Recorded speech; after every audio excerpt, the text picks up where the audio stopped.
네, 안녕하세요. 줄인 슬로우를 두 가지 방법으로 증명을 해보겠습니다. 우선 줄임 법칙은 다음과 같이 h는 로지 열분의 2, 코사인 세타와 같이 나타낼 수 있습니다. 이 식의 의미를 좀 자세히 살펴보기 위해서 그림을 통해 한번 살펴보겠습니다. 로우는 액체의 밀도를 의미하고 g는 중력 가속도, r은 이제 모세관의 반지름, 그리고 감마는 표면 장력, 세타는 이 접촉각을 의미합니다. 여기서 중요한 게 이 접촉각이 아래에 있는 접촉각을 의미하고 이 위쪽에 있는 접촉각은 신경 쓰지 않는다라는 점을 주의해 주시면 되겠습니다. 이때 표면 장력은 줄 퍼 미터 제곱으로 단위 면적당 에너지로 생각해 볼 수도 있고, 또는 뉴턴 퍼 미터로 이제 단위 길이당 힘으로도 생각을 해볼 수가 있겠습니다. 그래서 저는 이 뉴턴 퍼 미터를 쓰는 표면 장력과 줄 퍼 미터 제곱을 쓰는 표면 장력, 이 두 개에 대해서 한번 증명을 해보겠습니다. 우선 표면 장력이 단위 길이당 힘일 때 증명 방법입니다. 여기서 쓰이는 가장 핵심적인 아이디어는 액체 기둥의 중력이 표면 장력에 의한 힘과 같다라는 것입니다. 일단 중력은 저희가 잘 알다시피 mg처럼 나타낼 수 있고, 이때 질량은 밀도 곱하기 부피이기 때문에 밀도 로우에 부피 파이 r 제곱 h를 곱해서 이렇게 중력을 나타낼 수가 있습니다. 또한 표면 장력이 단위 길이당 힘으로 정의를 했기 때문에 표면 장력에 의한 힘은 표면 장력 곱하기 접촉 길이로 나타낼 수 있을 거고, 이때 접촉 길이는 여기가 원이라고 가정을 하면은 여기가 2파이r이 되겠죠. 그래서 2파이r 감마와 같이 표면 장력에 의한 힘을 생각해 볼 수가 있겠습니다.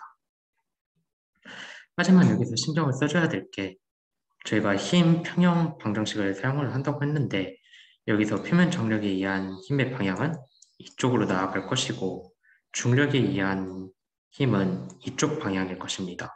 그렇기 때문에 이 힘의 크기를 단순히 비교해서는 안 되고 힘의 방향을 고려해줘야 된다는 뜻이겠죠. 그래서 저희가 물리학에서 자주 쓰는 벡터 분해를 해줄 필요가 있겠습니다. 그래서 이 표면 장력을 다음과 같이 벡터 분해를 해주면은 이쪽 각이 세타임을 알기 때문에 이 중력의 반대 방향에 해당하는 표면 장력의 힘은 여기가 코사인 세타의 관계가 있기 때문에 다음과 같이 코사인 세타를 더 곱해줘서 힘 평형을 만족시켜줘야 됩니다. 그래서 다음과 같이 중력과 방향을 고려한 표면 장력의 힘을 다음과 같이 나타낼 수가 있고, 이를 연립을 하면은 다음과 같이 h는 로지 r분의 2, 코사인 세타라는 줄임 법칙을 쉽게 유도할 수 있습니다. 그렇다면은 예를 들어서 접촉각이 이렇게 둔각이 나올 때는 어떻게 될까요? 사실 수온 기둥 같은 경우에는 이런 현상이 발견되고 합니다. 그래서 액체 기둥의 중력을 이렇게 놓고 표면 장력에 대한 힘도 놓은 다음에 계산을 해보면은 이런 식으로 식이 나옴을 알 수가 있는데요. 저는 여기서 한 가지 의문점이 들었습니다. 뭐냐 하면은 액체 기둥의 중력을 계산할 때 이 질량 m을 로우분의 파이 r 제곱 h로 구해줬는데, 그러면은 이 중력에 해당하는 영역이 바로 이 영역이 됩니다. 근데 이전에는 원래는 이렇게 있었기 때문에 여기가 액체로 가득 차 있었지만 지금은 액체로 가득 차 있지 않은 상황이죠. 그래서 여기에 대한 중력을 표면 장력의 힘에 대한 그런 평형 방정식을 세워도 되나라는 의문이 생겼습니다. 그래서 저는 여기에 대한 해답을 찾지 못해가지고 대신에 표면 장력을 단위 길이당 힘이 아니라 단위 면적당 에너지를 통해서 이 문제를 해결해 보고자 하였습니다. 그렇다면 표면 장력을 단위 면적당 에너지로 정의를 해서 한번 증명을 해보겠습니다. 우선 이 방법 같은 경우에는 이제 아래로 블록한 경우에 대해서도 증명을 할 수가 있긴 하지만 이거는 이미 앞선 파트에서 생각해 보았기 때문에 이제 위로 블록한 경우에 대해서만 이 증명을 사용해 보겠습니다. 위로 블록한 경우에는 여기 접촉각이 둔각임을 명심을 해야 됩니다. 이때 저희가 보이는 이 모세관 현상이 일어나는 이 블록한 부분이 이제 9의 일부분이라고 가정을 해보겠습니다. 그러면은 여기가 원의 중심, 9의 중심이라고 하면은 이 길이, 즉 반지름을 라지 R이라고 한번 해볼게요. 그러면은 우리가 무엇을 해야 되느냐? 저희가 원래 알려던 게 E를 에너지를 면적으로 나누게 이제 감마라고, 즉 표면 장력이라고 정의를 할 거기 때문에 저희는 에너지에 대한 식을 세울 거라 건널비를 구해줄 필요가 있겠습니다. 다시 말해서 제가 실제로 눈에 보이는 부분이 이 영역에 대한 건널비를 구해줘야 된다 이 말이겠죠. 그렇다면 이 평면으로 잘린 구의 영역에 대한 건널비를 어떻게 구해줄 수가 있을까라고 생각을 해보면 가장 단순한 방법은 이제 구면좌표계를 이용한 방법이 되겠습니다.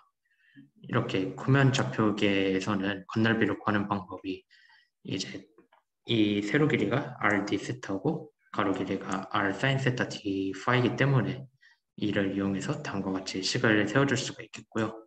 적분을 계산을 해보면은 이 건널비가 r의 제곱에 비례한다는 사실을 알 수 있습니다.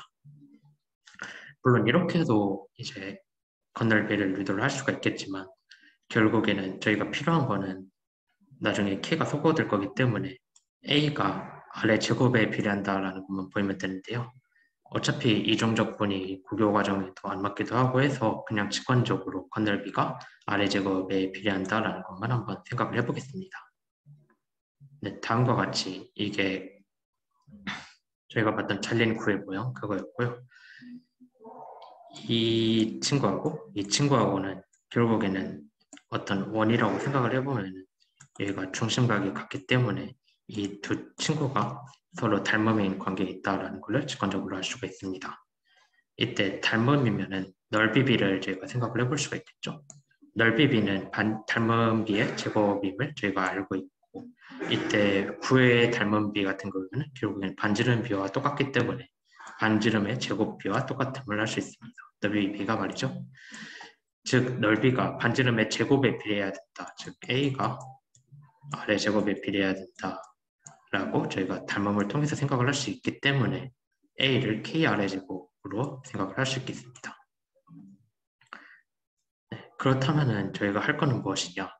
이제 이 잘린 구 모양에서 원래 이게 원본 모양이라고 생각을 하고 여기서 DR만큼 미소 길이만큼 더 확장을 시켜줬다라고 생각을 해볼게요. 그렇다면 이때 확장을 시켜줄 때는 힘이 필요하겠고 이 힘이 DR만큼 같으니까 2를 해줬다라고 생각을 해줄 수 있겠죠. 그렇다면 2를 한 거는 결국에는 이 에너지의 변화량으로 이어질 겁니다. 물리학 시간에 배웠듯이 말이죠. 그렇다면 이 식에서 이제 줄임 법칙 유도를 시작할 건데 여기서 중요한 거는 E가 감마 곱하기 A라는 거, 즉 여기서 감마가 표면 장력이기 때문에 단위 면적당 에너지의 정의를 그대로 쓴 거라고 볼 수가 있겠고요. A는 KR의 제곱, 이거는 방금 말씀드린 건널비 그 식과 같습니다. 그리고 F는 A, 델타, P에 대해서는 한번 생각을 해볼 필요가 있겠는데 여기에서 원래 이렇게 볼록한 모양이기 때문에 내부의 압력하고 외부의 압력하고는 분명히 다를 겁니다.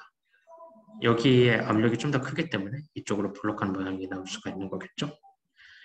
그래서 압력이 면적분의 힘임을 알고 있잖아요. 그래서 저희가 원하는 힘은 이 두 압력 간의 차이에 이 면적, 건널비를 곱해주면은 저희가 원하는 힘이 나오게 됩니다. 그래서 이 세 가지 식을 이용을 해서 이 W는 델타 E의 식을 풀어줄 수가 있게 됩니다. 그 과정을 한번 살펴보면은 우선 여기에도 A가 있고 여기에도 A가 있기 때문에 두 식을 한번 넣어서 정리를 해주겠습니다. 네, 그러면은 이런 식으로 식이 나오겠죠? 그러면 이제 이 일이 저희가 알다시피 힘을 얼마만큼 거리만큼 줬냐로 나타낼 수가 있겠죠. 저희가 이 간 거리를 미소 길이 dr이라고 생각을 했기 때문에 w는 fdr이라고 나타낼 수 있겠습니다. 이때 델타 E 같은 경우에는 저희가 아주 조금 dr만큼 확장을 시켰을 때, 아주 미소 길이만큼 확장시켰을 때 그 변화량을 보고 싶어 하는 것이기 때문에 델타 E를 D2로 나타내도 상관이 없을 겁니다. 그렇다면은 이제 마치 dr을 나눠주듯이 f는 d2분의 d, dr이라고 나타낼 수 있겠고, 이제 이 자리에다가 k, r의 제곱을 대입을 해주게 되면은 이제 k, r의 제곱을 dr로 미분하라는 뜻이 되고, 그러면은 k, r이 되겠습니다. 그러면은 f는 이 k, r이라는 식을 얻게 되고, 이제 f를 이렇게 대입을 해주면은 k, r의 제곱 델타 p는 이 k, r이라는 식을 얻을 수 있습니다. 그러면 여기에서 마지막으로 k하고 r 나누고 k하고 r 나누면은 이제 r 다시 밑으로 내리면 델타 p는 라지 r분의 2 감마라는 식을 얻을 수 있게 됩니다. 참고로 이 방법은 영 라플라스 이퀘이션이라고 부릅니다. 근데 저희가 h는 로지 r분의 2 감마 코사인 세타라는 줄임 법칙을 유도하는 과정에 있어서 이 라지 r이라는 문자는 들어가지 않기 때문에 이 라지 r을 저희가 아는 스몰 r과 세타에 대한 식으로 나타내줄 필요가 있겠습니다. 이 스몰 r의 길이가 결국에는 이 길이와 같기 때문에 지금 빨간색으로 칠한 영역이겠죠? 이 길이가 스몰 r이 되기 때문에, 그리고 여기가 라지 r이기 때문에 이 검정점, 점의 각도를 알면 삼각비를 통해서 라지 r과 스몰 r의 관계를 알 수 있습니다. 그렇다면 점의 각도를 알아볼 필요가 있겠는데,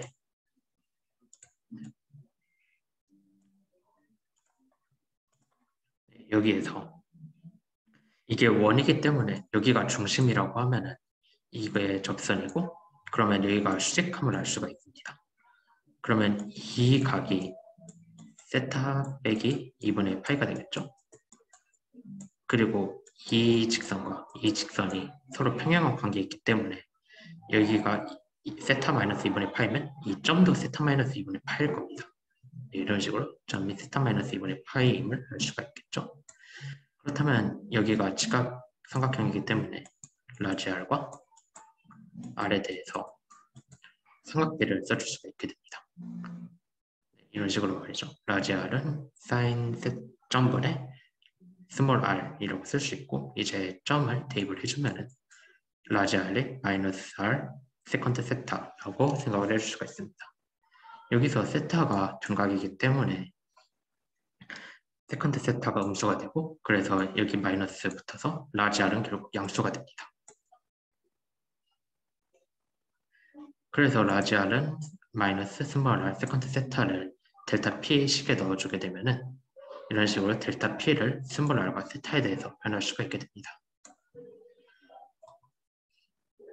네, 그렇다면 이제 마지막으로 압력에 대한 고민을 저희가 해볼 필요가 있겠는데, 우선 이 겉에 부분에 있는 압력은 P0, 즉 외부의 대기압이라고 생각을 해줄 수가 있겠습니다. 제 밖에 있는 영역이기 때문이겠죠. 그리고 안쪽 영역은 제가 처음에 설명드렸다시피 이쪽 영역과 이쪽 영역은 델타 P만큼 압력이 차이 나기 때문에 P0 플러스 델타 P라고 이야기를 해줄 수가 있겠습니다. 그렇다면 여기의 영역은 P0 플러스 델타 P에서 이제 H만큼 올라간 그런 압력이기 때문에 P0 플러스 델타 P에서 마이너스 로지 H를 해주면은 이제 여기에 압력을 구할 수가 있게 됩니다.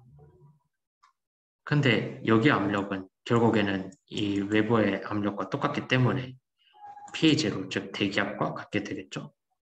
그러면은 이 식을 정리하면 다음과 같이 델타 P가 로지 H라는 식을 얻을 수 있습니다. 그러면은 델타 P를 대입해주면 다음과 같고, 이렇게 H는 로지 R분의 마이너스 2감마 코사인 세타라는 식을 얻을 수 있습니다. 이때 지금은 세타가 둔각이기 때문에 코사인 세타가 음수고 여기 마이너스 붙어서 H가 양수겠죠. 이때 H가 음수면은 여기에 대해서 아래로 내려온 H를 음수라고 정의를 하면은 저희가 알고 있는 H는 로지 R분의 2감마 코사인 세타라는 식을 얻을 수 있습니다. 뭐 여담이지만은 이렇게 블록하지도 않고 이제 오목하지도 않은 이런 세타가 2분의 파이인 상황에서는 애초에 네, 애초에 여기가 2분의 파이가 들어가면 세컨드 세타가 정의가 안 되긴 하는데 대신에 이제 2분의 파이로 갔을 때 델타 p가 사실상 0에 가까이 간다라고 극한을 생각을 해주면은 로우 h가 0으로 가까이 가고 로우 h가 0으로 가까이 간다는 뜻은 로가 상수고 g가 상수기 때문에 h가 0으로 가까이 간다는 걸 알 수 있습니다. 그거는 이제 세타 2분의 파이를 넣었을 때 식과 똑같기 때문에 이제 세타가 2분의 파이인 상황에서도 이 방식을 적용할 수 있다라는 이야기가 되겠습니다. 네, 다음과 같겠죠? 네, 이상으로 발표를 마치겠습니다. 감사합니다.